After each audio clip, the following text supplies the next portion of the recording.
नमस्कार. सात जन्माची सतीश आणि प्रीती भाग 55 मध्ये तुम्हा सर्वांचं स्वागत आहे. शेवटच्या पेपरला अजून 2 दिवस बाकी होते. सगळ्यांच्या चेहऱ्यावर एक वेगळीच चमक होती. बस अजून 2 दिवस आणि मग मोकळे, हा विचार सगळ्यांना उत्साह देत होता. प्रीतीच्या ग्रुपमध्ये मेसेजचा पाऊस पडत होता. ग्रुपमध्ये सगळेजण अभ्यासातून ब्रेक घेऊन पेपर संपल्यावर कोण काय करणार, कोणतं आईस्क्रीम खायचं, कोणती वेब सिरीज बघायची, अशी सगळी चॅटिंग करीत असतात. सोनाली लिहिते, गाईज शेवटचा पेपर आहे म्हणून मी तर एकदम जोशमध्ये अभ्यास करते. त्यावर केतकी लगेच म्हणते, अगं हो सोनाली, फक्त 2 दिवस सहन करायचं आणि मग काय फक्त मज्जा आणि मस्ती. तेव्हा केतकी उत्साहात लिहिते, पेपर झाल्या झाल्या मी आधी झोप काढणार, त्यानंतर आउटिंग, आईस्क्रीम, फोटोशूट सगळं काही. मनाली टाईप करते, पेपर झाला की मी आधी माझे सगळे पेंडिंग वेब सिरीज बघणार, 2 दिवसात 4 सीझन संपवणार.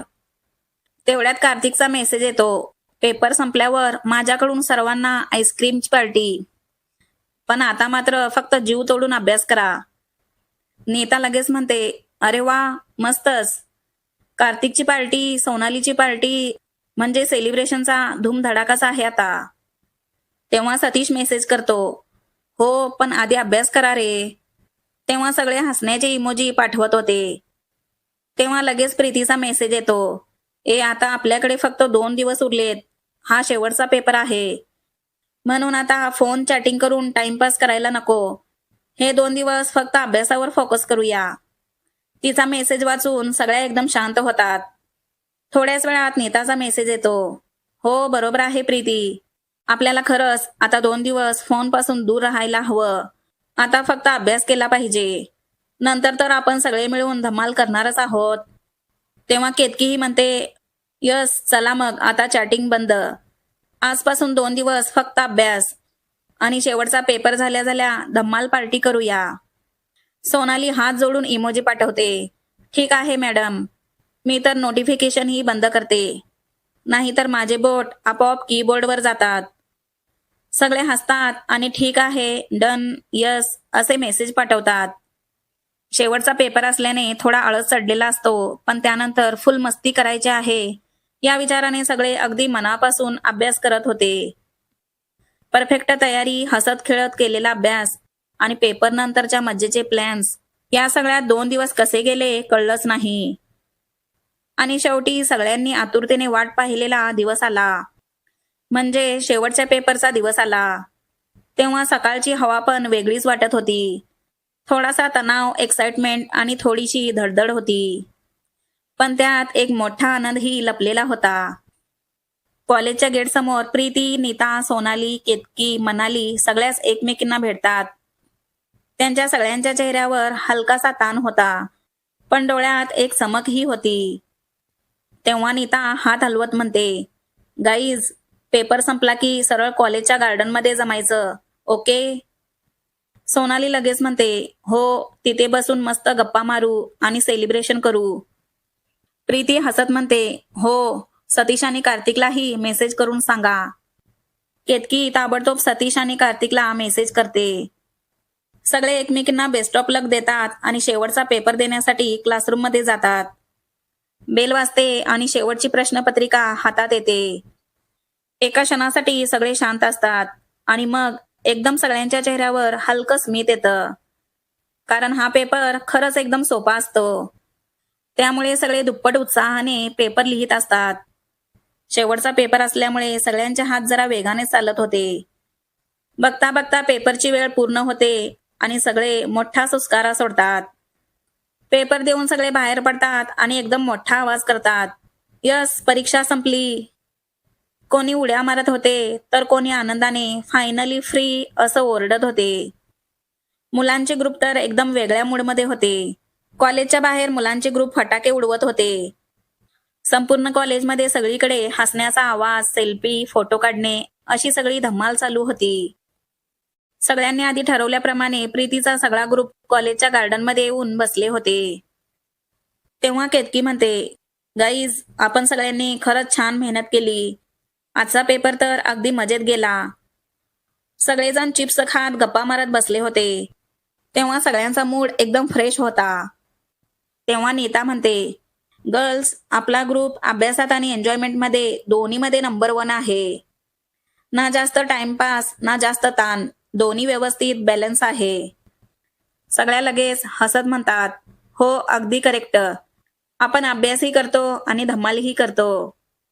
तेवढ्यात प्रीती हलक्या आवाजात म्हणते, मी आणि नीता 2 दिवसांनी नागपूरला जाणार आहोत. तेव्हा सगळे तिच्याकडे पाहू लागले. सगळे थोड्या आश्चर्याने तिला म्हणाले, अगं लगेच का जाणार? तेव्हा प्रीती पुढे म्हणते, पप्पांनी मला कालच फोन केला होता. ते म्हणाले महिन्याभरातच मुंबईला शिफ्ट व्हायचं आहे. तर तुझ्या सगळ्या फ्रेंड्सना नागपूरला घेऊन ये. तर गाईज, तुम्ही सगळ्या माझ्यासोबत याल ना नागपूर फिरायला? परीक्षा संपल्याचं सेलिब्रेशन आपण तिथेच करूया ना. तेव्हा सगळ्या एकमेकींकडे बघतात. क्षणभर शांतता असते. आणि मग केतकी म्हणते, अगं प्रीती, आम्ही येऊच, पण आधी घरी विचारून सांगतो. तेव्हा प्रीतीचा सगळा ग्रुप प्रीतीला म्हणतो, हो संध्याकाळी तुला पक्क सांगतो. तेवढ्या सोनाली म्हणते, अरे पण आता थोडं सेलिब्रेशन करूया ना. ती लगेच मोठ्याने गाणं लावते आणि चला डान्स करूया असं म्हणत सगळ्यांना डान्स करायला लावते. क्षणात सगळ्या मुली उभ्या राहतात. कधी गोल फिरून, कधी हातात हात घेऊन सगळे छान डान्स करत असतात. डान्स केल्यानंतर सगळे दमून पुन्हा खाली बसतात. तेव्हा केतकी म्हणते, अरे कार्तिक, तुझी आईस्क्रीम पार्टी दे ना आता. कार्तिक हसत हात वर करत म्हणतो, अगं मी पार्टी देणारच आहे. तुमचा डान्स झाला का? झाला असेल तर चला आत्ता जाऊया. सगळे एकदम हो झाला, चला आता आईस्क्रीम खायला जाऊया असं म्हणत कॉलेजमधून बाहेर पडतात. सगळेजण कॉलेजपासून जवळच असलेल्या आईस्क्रीम पार्लरमध्ये आले. दारातून पाऊल टाकताच थंड हवा अंगावर येते. गोड आईस्क्रीमचा सुगंध असतो. तेव्हा सगळ्यांना महिन्याभराच्या टेन्शन नंतर खऱ्या अर्थाने फ्रीडम जाणवत होतं. पार्लरमध्ये सीट्स मिळत नाहीत म्हणून सगळा ग्रुप एकाच लांबलचक टेबलवर बसतो. तेव्हा सोनाली मेनू कार्ड हातात घेत मोठ्याने वाचत असते. तेव्हा कार्तिक सगळ्यांना म्हणतो, चला ज्यांना जे आवडतं ते आईस्क्रीम ऑर्डर करा. तेव्हा मनाली चिडवत म्हणते, पण लक्षात असू दे कार्तिक, पैसे तूच देणार आहेस. कार्तिक खोटं रागावत म्हणतो, हो हो राणीसाहेब, आजचा खर्च मीच देणार आहे. थोड्याच वेळात सगळ्यांनी ऑर्डर केलेले स्ट्रॉबेरी, मँगो आणि ब्राऊन चॉकलेट असे वेगवेगळ्या फ्लेवर्सचे आईस्क्रीम टेबलवर येतात. सगळे आईस्क्रीमचा पहिला घास घेत होते. इतक्यात, अगं थांबा थांबा असं सोनाली जोरात ओरडते. सगळे दचकून तिच्याकडे बघतात. तेव्हा ती म्हणते, अरे लगेच काय खाताय, एक सेल्फी तर घेऊया. तेव्हा सगळे तिला ओरडतच आईस्क्रीमचा मोठा घास तोंडात घालत सेल्फी क्लिक करतात. सगळ्यांचे चेहरे आईस्क्रीमने भरलेले आणि हसरे असं एकदम भन्नाट फोटो काढलेला असतो. सेल्फी घेतल्यानंतर पुन्हा सगळे आईस्क्रीम खाऊ लागले. हशा मस्करी आणि फ्लेवर्स एक्सचेंज करत त्यांची आईस्क्रीम पार्टी चालू असते. तेव्हा प्रीतीचं लक्ष सतीशकडे जातं आणि ती अचानक हसत सतीशला, अरे सतीश, इकडे तुझ्या ओठांकडे बघ असा इशारा करत असते. सतीशला काहीच कळत नव्हतं. तो प्रीतीला विचारत असतो, काय काय झालं? तेव्हा प्रीतीच्या चेहऱ्यावर हलकं गोड स्मित येतं. तिच्या हसण्यात एक वेगळीच मिठास होती. ती सतीशला पुन्हा इशाऱ्याने दाखवत असते, इथे सतीश, तुझ्या ओठांच्या बाजूला आईस्क्रीम लागलंय. सतीश लगेच हाताने पुसतो, पण चुकीच्या जागी. त्याला अजूनही प्रीती नेमकं काय म्हणत आहे हे कळत नव्हतं. प्रीती हसत आजूबाजूला बघते तेव्हा सगळा ग्रुप इकडे तिकडे बघत असतो. तेव्हा प्रीती थोडं पुढे जाते, अगदी त्याच्या जवळ, आणि आपल्या हातातल्या टिश्यूने त्याच्या ओठांच्या कोपऱ्यावरचं आईस्क्रीम पुसते. तेव्हा सतीश अगदी आनंदाने तिच्याकडे पाहत असतो आणि हळू आवाजातच प्रीतीला म्हणतो, सॉरी, तुझा इशारा मला समजला नाही.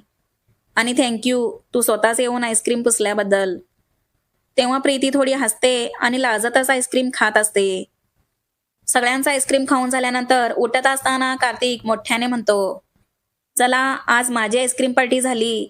आता सोनाली, उद्या तुझ्याकडून पार्टी आहे. सोनाली लगेच, हो हो, उद्या माझ्याकडून पार्टी डन. पण ती पार्टी कुठे असणार हे मी उद्या सांगते. तेव्हा तू फक्त सांग सोनाली, कुठे यायचं, आम्ही लगेच येतो असं सगळे हसतच तिला म्हणतात. नीता हातात बॅग घेत लगेच म्हणते, चला आता पार्टी झाली ना, आता घरी जाऊया. सगळे एकमेकांकडे पाहून हो चालेल उद्या भेटूया असं म्हणत सगळे आपापल्या घराकडे निघू लागले. 7 जन्माची सतीश आणि प्रीती ही लव्ह स्टोरी तुम्हाला आवडत असेल तर तुम्ही पटकन लाईक, शेअर आणि सबस्क्राईब करा.